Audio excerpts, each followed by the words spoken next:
What's your family's unsolved mystery? The day my father died from a car accident involving a boat trailer in the middle of nowhere out of state in 1991. My mum found a box with a Chinese medicine ball with a bell inside and a letter that said, "I am sorry." It was in our mailbox. She found it before she got the call that my father had died.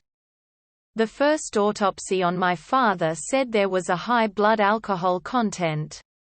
My mum demanded a second autopsy and there was no alcohol in him. She had seen him less than an hour before he died and he hadn't been drinking that morning. My father was a third-party candidate for state governor and published an independent newspaper talking about corrupt politicians and organizations. Someone took a chunk out of Aunt Eliza's pumpkin pie when nobody was around at our family Thanksgiving back in 1994, and they still do not let the subject go to this day. Anyways, it was me and I can never tell them.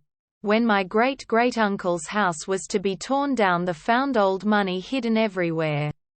Even in the floor and the walls. Nobody knows where he had all that money from. My grandmother used to answer old-school rotary phones before they rang, and there was always someone on the line. She would also tell us to go open the door for family and friends seconds to minutes before they were even in sight of the house. She was an extraordinary lady. Who is my maternal grandfather? The name on my mum's birth certificate is the guy my grandmother was married to at the time, but military records show that he was out of the country when my mum would have been conceived. DNA also backs this up. Sadly, none of my close DNA matches will respond to me.